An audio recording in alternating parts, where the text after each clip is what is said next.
नमस्कार विद्यार्थी मित्रांनो, मी कॉमर्सवाला मास्तर आणि या नवीन व्हिडिओमध्ये तुमच्या सर्वांचं स्वागत. विद्यार्थी मित्रांनो, या व्हिडिओ लेक्चर सिरीज मार्फत आपण तुमचा 12वी कॉमर्समधील अकाउंट हा विषय शिकतोय, ज्याच्यामध्ये आत्तापर्यंत 7 टॉपिकचा संपूर्ण अभ्यास केलेला आहे. हे टॉपिक अभ्यासत असताना थेअरी, सॉल्व आणि अनसॉल्व प्रॉब्लेम हे डिटेलमध्ये अभ्यासलेले आहेत. आता या टॉपिकचे व्हिडिओ जर तुम्ही बघितलेले नसतील तर त्या व्हिडिओच्या प्लेलिस्टच्या लिंक आपल्या चॅनलला अवेलेबल आहेत, तिथे जाऊन तुम्ही ते बघू शकता. आज अभ्यासणार आहोत topic number 8 issue of share मधील सॉल्व एक्झाम्पल नंबर 16. तर कोणताही वेळ वाया न घालवता आपण आपल्या एक्झाम्पलला सुरू करूया. चला तर मग बघा विद्यार्थी मित्रांनो, फर्स्टली एक्झाम्पल रीड करायचं, काय सांगितलंय ते समजून घ्यायचं, देन आफ्टर ते सॉल्व करायला सुरुवात करायची. बघा की Rakesh limited issue 2000 equity share. बघा राकेश लिमिटेड आहे आणि त्यांनी एक कंपनी आहे, त्यांनी 2000 शेअर विकायला काढले. कोणते शेअर? इक्विटी शेअर ऑफ ₹100 इच. एका शेअरची किंमत किती? ₹100 at a premium of ₹20 per share. म्हणजेच काय, 100चा शेअर ते कितीला विकणार आहेत? ₹20 प्रीमियम, म्हणजेच ₹120 विकणार आहेत. कितीला विकणार आहेत? ₹120. पुढे जाऊन सांगितले त्यांनी की ॲप्लिकेशनच्या वेळेस ₹20 मागवणार आहेत, अलॉटमेंटच्या वेळेस ₹50 इन्क्लुडिंग प्रीमियम. म्हणजे थोडक्यात एक गोष्ट लक्षात घ्या की ₹50 जर आपण ₹20 प्रीमियमचे वजा केले तर ॲप्लिकेशनचे ॲक्च्युअल किती आहेत?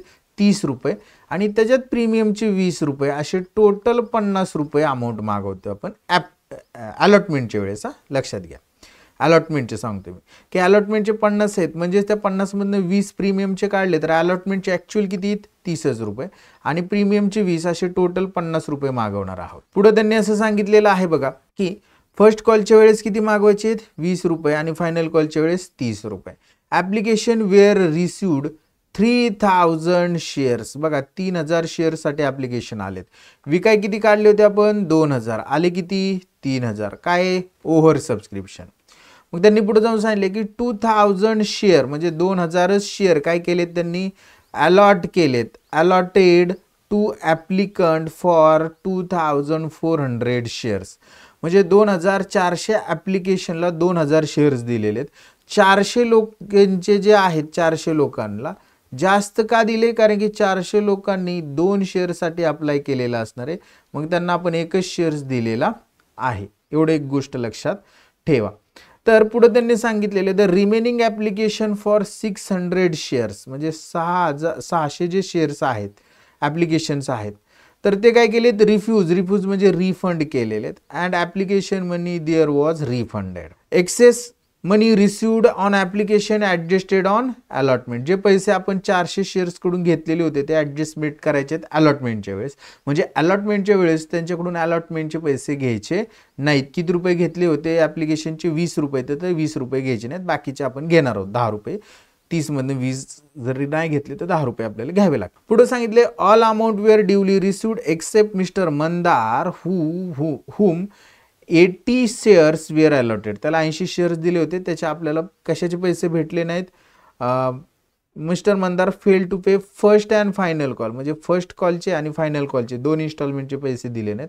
त्याच्यामुळे त्याचे शेअर ही share were forfeited and reissue to mister Ketan fully paid up ₹80 per share. जे जप्त केले शेअर आणि परत विकलेले आहेत, ₹80 एक शेअर विकलेला आहे. सॉल्व करायला सुरुवात करायची. पहिल्यांदा ॲप्लिकेशनचे ₹20 आपल्याला भेटणार आहेत, तर ते पैसे आपल्याकडे बँकेत येतील. मग फर्स्ट एंट्री आपण करणार आहोत बँक अकाउंट डेबिट. आणि लक्षात घ्या की आपल्याला किती ॲप्लिकेशन आलेत? सर 3000 ॲप्लिकेशन आलेत आणि 3000 ॲप्लिकेशनचे ₹20 या पद्धतीने 60,000 आपल्या बँकेत येतील. 60,000 म्हणून 60,000 लिहिले. To equity share application account amount लिहिणार ₹60,000 60,000 आणि याचं नॅरेशन लिहून घ्यायचं being 3000 equity share application money received. ही झाली आपली फर्स्ट जनरल एंट्री. आपण काय करणार आहोत? Second general entry. आलेले पैसे ट्रान्सफर करायचे आपल्या कुठं?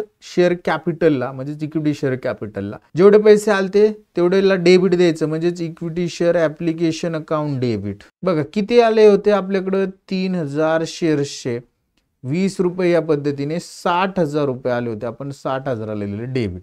त्यातले आपण 2000 शेअरच वाटप केलेले, तेवढेच शेअर कॅपिटलला ट्रान्सफर करायचे, म्हणून त्या ठिकाणी लिहायचं to equity share capital account. आणि कंसात लिहिणार 2000 शेअर्सचे ₹20 या पद्धतीने तर ते 40,000 रुपये आपण काय करणार आहोत, ट्रान्सफर करणार आहोत. मग याच्यामध्ये आपण काय केलेले, 400 शेअर्स होल्डरला म्हणजे ॲप्लिकंटला आपण त्यांचे ॲप्लिकेशनचे पैसे घेतलेले आहेत, पण त्यांचे रिफंड केलेले नाहीत, म्हणजे ते ॲडजस्ट केलेत अलॉटमेंटच्या वेळेस. मग त्याला म्हणायचं to equity share allotment account. बघा आपण काय केलं, ते 400 ॲप्लिकेशन जे होते त्यांना एकच शेअर दिला, पण पैसे जे त्यांनी अप्लाय 2 शेअरसाठी केलं होतं, पण पैसे 2 शेअर्सचे होते, म्हणून आपण याला काय करणार, 400 गुणिले 20 करणार. तर ते आपल्याला या ठिकाणी 8,000 रुपये काय करायचे, अलॉटमेंटच्या वेळेस ॲडजस्ट करायचे, म्हणजे त्यांच्याकडून 8,000 अलॉटमेंटचे घ्यायचे नाहीत. आणि 600 शेअर रिफ्यूज म्हणजेच रिजेक्ट केलेले आहेत, त्यांचे पैसे आपल्याला रिफंड करावे लागतील, म्हणून टू बँक अकाउंट. तर ते किती होते, 600 शेअर्सचे आपण 20 रुपये या पद्धतीने 12,000 रुपये रिफंड करणार आहोत. 12,000 म्हणजे थोडक्यात एक गोष्ट लक्षात घ्या की 60,000 ॲप्लिकेशनचे आले होते, तर त्यातले 2,000 शेअरचे पैसे आपण कुठं ट्रान्सफर केले, शेअर कॅपिटलला ट्रान्सफर केले.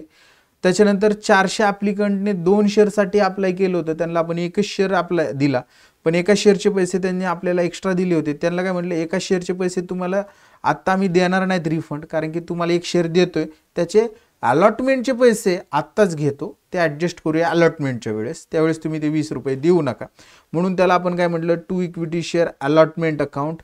400 शेअरचे 20 रुपये अलॉटमेंटचे घेतलेत, अशा 8,000 रुपये आपण घेऊन ठेवलेले आहेत. आणि राहिलेले 600 शेअर्सचे जे असणार आहेत ते रिफंड केले आपण, म्हणून टू बँक 600 गुणिले 20 12,000 रुपये. आणि या ठिकाणी नॅरेशन लिहायचं, being equity share application money transfer to equity share capital account and excess application money adjusted on allotment and 6,000 equity share application money refunded. तर अशा पद्धतीने फर्स्ट इन्स्टॉलमेंटची 2 जनरल एंट्रीज आपण केलेल्या आहेत. आय होप तुम्हाला ह्या दोन्ही जनरल एंट्रीज समजलेल्या असतील. आता सेकंड इन्स्टॉलमेंट आहे आपल्या अलॉटमेंटची, आणि अलॉटमेंटच्या वेळेस आपण 50 रुपये मागवणार आहेत, त्यात 20 रुपये प्रीमियमचे आहेत, मग ते प्रीमियमला आपण क्रेडिट देणार. लिहिताना लिहिणार आपण ज्या वेळेस इन्स्टॉलमेंटचे पैसे मागवतो त्या इन्स्टॉलमेंटला देणार डेबिट, म्हणून 3 नंबरची एंट्री या ठिकाणी equity share allotment account debit. बघा 2,000 शेअर्सचे 50 रुपये याप्रमाणे आपण जर मागवले तर ते आपल्याला ₹1,00,000 येतील. 2 याच्यामध्ये प्रीमियम आहे, म्हणून आपण लिहिणार 2 इक्विटी शेअर प्रीमियम अकाउंट, आणि 2,000 शेअर्सचे 20 रुपये प्रीमियम या पद्धतीने 40,000 रुपयाला आपण देणार क्रेडिट. आणि last 2 equity share capital account. आता कॅपिटलचे बघा 2,000 शेअरचे आपण 30 रुपये ट्रान्सफर करणार आहोत कॅपिटलला, म्हणून 30, तर ते आपले येणार आहेत 60,000 रुपये. आता याचं नॅरेशन लिहायचं, being equity share allotment money due with premium. ही झाली आपली थर्ड एंट्री. कशाची? अलॉटमेंट मनी ड्यूची. आता हे पैसे आपण मागवलेले आहेत, आपल्याला सगळे पैसे भेटलेले आहेत, पण फक्त आपले जे 8,000 आहेत आपल्याला जे ॲप्लिकेशनच्या वेळेस एक्सेस भेटलेले तेवढे भेटणार नाहीत, म्हणून आपण काय म्हणणार, नंबर 4 ची एंट्री बँक अकाउंट डेबिट. मग 1,00,000तनं 8,000 जर नाही भेटले तर 92,000 रुपये आपल्याला भेटणार आहेत. का नाही भेटणार? कारण की 8,000 रुपये जे आहेत ना, इथं जर तुम्ही बघितलं तर ते आपल्याला ॲप्लिकेशनच्या वेळेसच भेटलेले आहेत, त्यामुळे ते आता इथे पैसे देणार नाहीत, ॲडजस्ट केलेले आहेत त्यावेळेसच. Bank account debit 92,000 to equity share allotment account. Amount लिहिणार 92,000 92,000. आणि याचं नॅरेशन लिहून टाकायचं, being equity share allotment money received. अशा पद्धतीने दोन्ही जनरल एंट्री आपल्या ज्या अलॉटमेंटच्या होत्या त्या आपण कंप्लीट केलेल्या आहेत.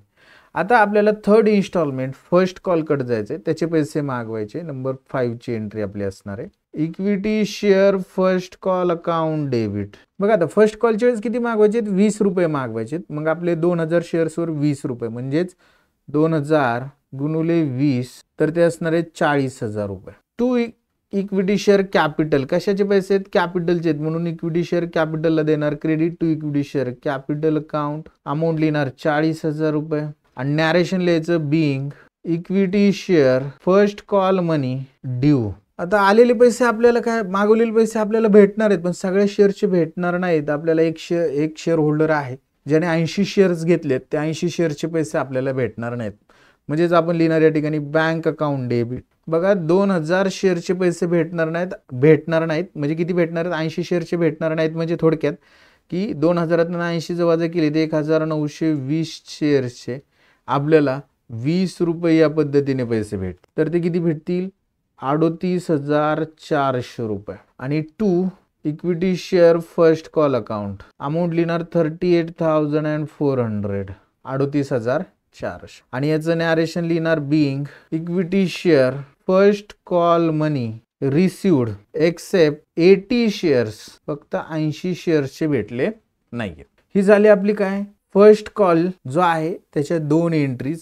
आता आपला फायनल कॉल त्याचे आपण 30 रुपये मागवणार आहोत. त्याचे मागवण्याची एंट्री करायची म्हणजे आपली नंबर 7 एंट्री असेल equity share final call account debit. बघा 20,000 शेअर्सचे 2000 शेअर्सचे 30 रुपये मागवतोय आपण, म्हणजे टोटल आपण 60,000 रुपये मागवतोय. आणि कशासाठी मागवतोय? कॅपिटलसाठी. कोणतं? इक्विटी शेअर, म्हणून to equity share capital account amount लिहिणार ₹60,000. आणि याचं नॅरेशन लिहायचं बिंग, याचं नॅरेशन लिहायचं आपण being equity share final call money due.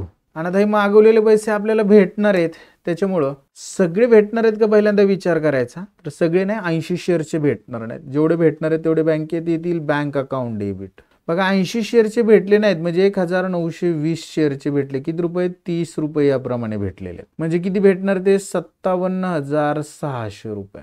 2 equity share capital account amount लिहिणार 57,600 रुपये. इक्विटी शेअर कॅपिटल नाही लिहायचं बरं का इथे. 2 equity share final call account आणि त्याची अमाऊंट लिहिणार 57,600 रुपये. नॅरेशन लिहायचं याचं being equity share final call money received except 80 equity share. तर अशा पद्धतीने आपण काय केलेलं आहे या ठिकाणी 4ही इन्स्टॉलमेंटच्या जनरल एंट्रीज केल्या. पण एक ऑब्झर्वेशन जर बघितलं तर आपल्याला ना हे 80 इक्विटी शेअर होल्डर आहेत, हे 80 इक्विटी शेअर होल्डर आहेत, त्यांनी आपले फर्स्ट आणि फायनल कॉलचे पैसे दिले नाहीत म्हणून त्यांचे शेअर काय केलेत? फोरफिट केलेले आहेत. तर ती फोरफिचरची एंट्री आपल्याला या ठिकाणी काय करावं लागणार आहे? करावी लागणार आहे. तर कशी करायची ती बघूया. आपण काय जाऊया आपल्या जनरल एंट्रीच्या फॉर्मॅटकडे जाऊया. 9 नंबरची एंट्री आपल्याला करायची फोरफिचरची, म्हणून आपण त्या ठिकाणी लिहिणार आहोत नंबर 9 बरोबर. शेअर कॅपिटल कमी होणार आहे म्हणून equity share capital account debit. सगळेच पैसे मागवले होते आपण त्याचे 100 रुपयापैकी, म्हणजेच आपल्याला बघा या ठिकाणी 80 गुणुले 100 तर ते असतील 8,000 रुपये. 8,000 रुपयाने शेअर कॅपिटल कमी होणार. ज्या इन्स्टॉलमेंटचे पैसे दिले नाहीत त्याला द्यायचं credit to equity share first call account बरोबर. याच्यामध्ये बघा 80 शेअर्सचे 20 रुपये दिले नाहीत म्हणजे 80 गुणुले 20 8 दुने 16 रुपये 1,600 रुपये. आणि फायनल कॉलचे सुद्धा दिले नाहीत म्हणून to equity share final call account. बघा 80 शेअर्सचे 30 रुपये दिले नाहीत मग 80 गुणुले 30 8-24 2,400 रुपये दिले नाहीत. मग जेवढे दिले त्याला देणार आपण क्रेडिट, ते जप्त करतो म्हणून to equity share forfeiture account. आणि बघा हे 1,600 आणि 2,400 4,000 8मधनं गेले तर दिलते 4,000 रुपये तेवढे जप्त केले, त्यामुळे त्याला म्हणलं इक्विटी शेअर फोरफिचर अकाउंट 4,000. आणि नॅरेशन लिहायचं याचं being 80 equity share forfeiture due to non payment of first and final call money. तर अशा पद्धतीने फोरफिट केलेले शेअर्स आता पुढे जाऊन ते रिइश्यू करतात. तर रिइश्यू करताना बघा त्यांनी काय सांगितलेलं आहे की बघा हे त्यांनी सांगितले ही share were forfeit were reissue to mister Ketan. केतनला विकले कितीला? 80 रुपयाला एक शेअर विकला म्हणजे 80 शेअर 80 रुपयाला विकले. म्हणजे थोडक्यात आपल्याला तेवढे पैसे बँकेत देणार आहेत म्हणून आपण नंबर 10ची एंट्री बँक अकाउंट डेबिट 80 गुणुले 80 तर 6,400 रुपये आपल्या बँकेत येतील बरोबर. आता बघा आपल्याला जप्त करताना आपण किती शेअर जप्त केले ते 8,000चे आणि विकले किती 6,400 म्हणजे किती कमी आपला लॉस झाला या ठिकाणी सर 1,600 रुपयाचा लॉस आहे. मग हा लॉस आपण रिकवर करायचा फोरफिचरमधनं म्हणून त्या ठिकाणी लिहायचं equity share forfeiture account debit 1,600 रुपये to equity share capital account amount लिहिणार ₹6,400 ने 1,600 टोटल 8,000 रुपये. आणि याचं नॅरेशन लिहिणार बिंग 80 इक्विटी शेअर रिइश्यू ॲट ₹80. आता एक गोष्ट लक्षात घ्या काय झालेलं आहे की आपण जप्त केले किती 4,000 त्यातनं लॉस भरून काढला 1,600 राहिले बघा किती 2400. तर हे 2400 जो लॉस आपला शिल्लक आहे म्हणजे फोरफिचरचा बॅलन्स तो आपण कॅपिटल रिझर्व्हला ट्रान्सफर करायचा म्हणजे शेवटची ट्रान्सफरची एंट्री आपल्याला या ठिकाणी करावं लागेल. Number 11 equity share forfeiture account debit 2400 कसे आले का समजले ना. 4000 जप्त केले त्यातनं 600 वजा केले राहिले 2400 ते 2400. To capital reserve account amount लिहिणार 2400 आणि नॅरेशन लिहिणार being balance of forfeiture share forfeiture account transfer to capital reserve account. अशा पद्धतीने हा प्रॉब्लेम आपण समजून घेतलेला आहे. आय होप विद्यार्थी मित्रांनो हे एक्झाम्पल तुम्हाला व्यवस्थित समजलेलं असणार आहे. समजलेलं असेल तर व्हिडिओला लाईक करा, चॅनलला सबस्क्राईब करायला विसरू नका, तुमच्या वर्गमित्रांपर्यंत व्हिडिओ नक्की शेअर करा. आज आपण इथंच थांबूया. नेक्स्ट व्हिडिओमध्ये आपण नेक्स्ट एक्झाम्पल अभ्यासणार आहोत. तोपर्यंत सर्वांना बाय, टेक केअर.